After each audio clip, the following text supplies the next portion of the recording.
All right, gang, back in the shop, back in the back of the shop. Uh, we ran into some issues here.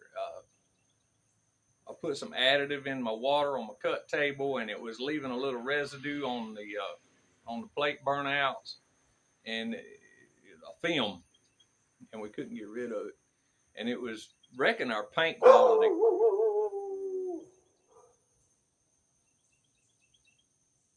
I went down to Harbor Freight and bought one of their cabinets.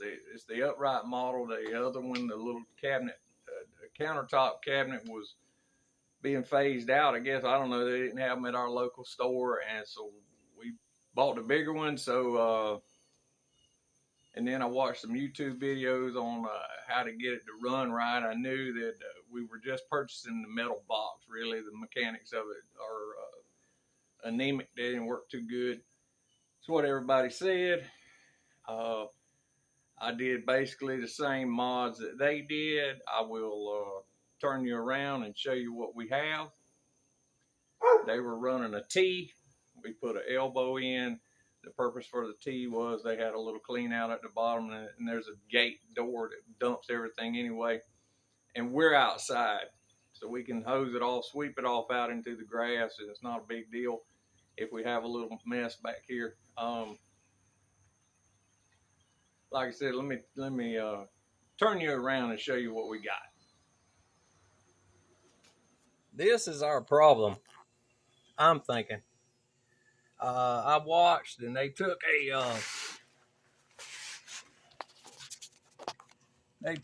one guy took and drilled a hole, put a flange. I put mine on the inside, put a 1 inch and into the T, and then it's got to clean out, and then it goes over to a 3/4, goes through the T, and then they have this metering valve they built, and then it goes out into the line. At first, I said, well, bigger must be better. And I put a piece of heater hose on here. And the heater hose, I guess too much grip, was trying to make this corner. And then it may be the grit. I was using this Black Diamond stuff from Tractor Supply, and it feels like, I'm guessing that it just locks together in here, and it just doesn't flow. So what I'm going to do is change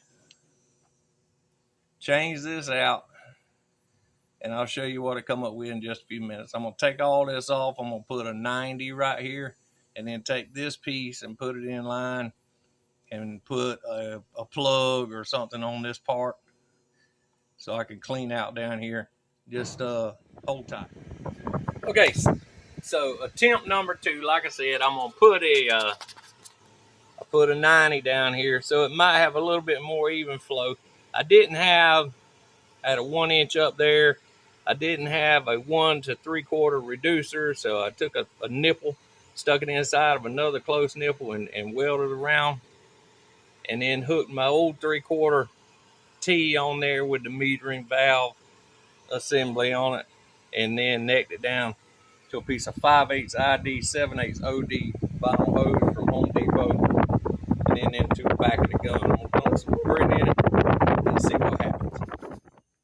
Moving on up to the gun, we have a 5/8 ID hose feeding the grit and a 1/2 inch ID feeding the air. I think I changed this fitting here, or clamp. I did something anyway, and I put that on there better so it doesn't leak as bad. I had a little issue down here where this connection is. The factory deal didn't work too good. I bought some fittings to make it go into a 1/2 inch hose in there. Wrapped everything with tape. So I'm getting plenty of airflow.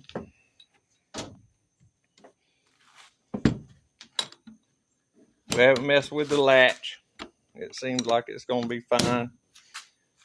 We did the wing nuts on the top, turned the bolts around, and put a jam nut down up against the cabinet.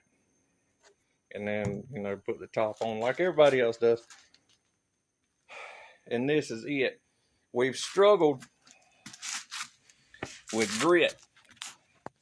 I didn't know anything, and I bought some Black Diamond slag, and it's a little coarse. It was locking in that T down there, and so I took the T out. I put a 90 in there. That helped. I did try the T like everybody else did, but for some reason we weren't getting enough air, and I'm thinking we had a leak at the gun. Okay, so yeah, at the wall right where the air hose goes in to feed the gun, we put a 3/8 airline connection there. I think it's type M or something, and a little 3/8 to 3/8 coupler, and then we put a 1/2 inch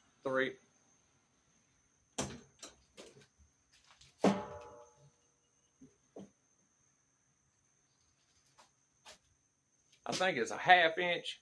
It's the 1/2 inch barb to 3/8 thread, pipe thread, to connect everything, and then we can hook the hose up. And the dog is not going to shut up. So what I'm going to do, it's going to get loud, the noise is going to go crazy. I'm going to turn the compressor on. I'll show you a little part we got with paint on it, and then actual time that it takes to blast that piece. And you can see how it works. Okay, I'm gonna spend a second and explain this whole dust collector thing. We put one of those on there too because it was getting cloudy in the cabinet. I found a little mini shop vac at Goodwill, I think, $15 on, I don't know. I had some leftover pool hoses for the pool, and some clamps and a bucket and some latex caulk.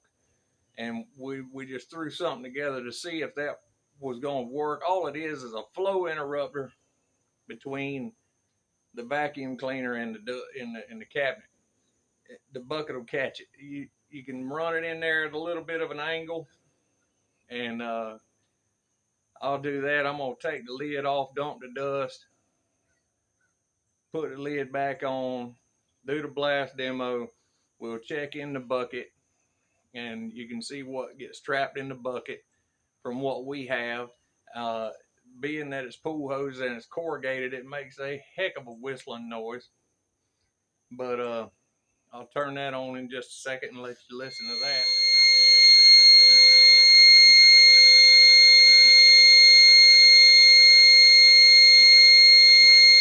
It's quite annoying,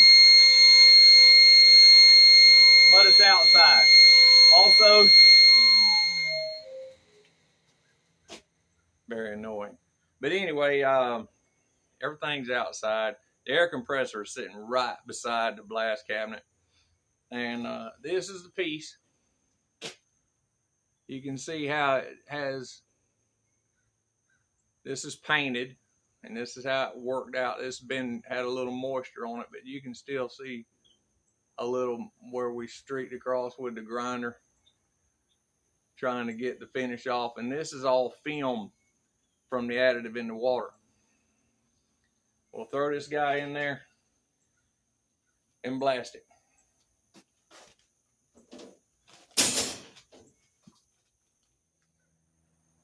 All right, so let's put everything in, plug everything in, turn everything on, and make some noise. Y'all stand by. Is our piece?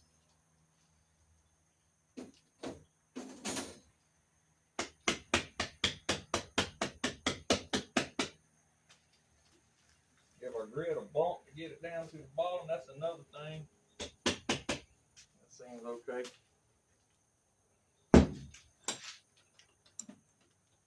Shut the door.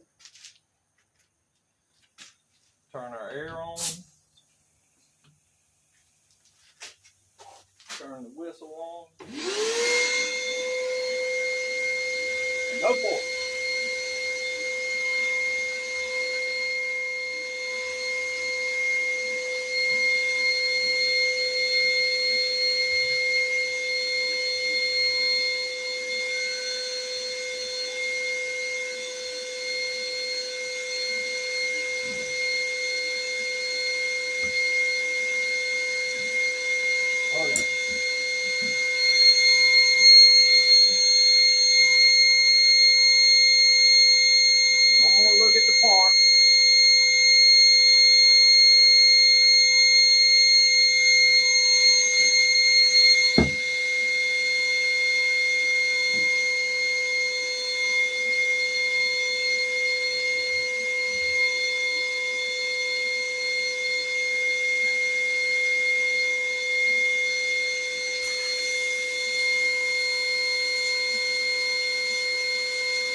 This is a look at it. All the paint. There's still a little bit of a mill scale left. You know, not much on this piece.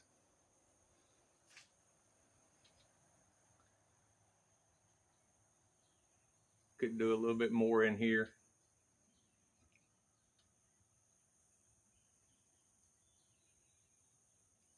Probably will. Probably will not.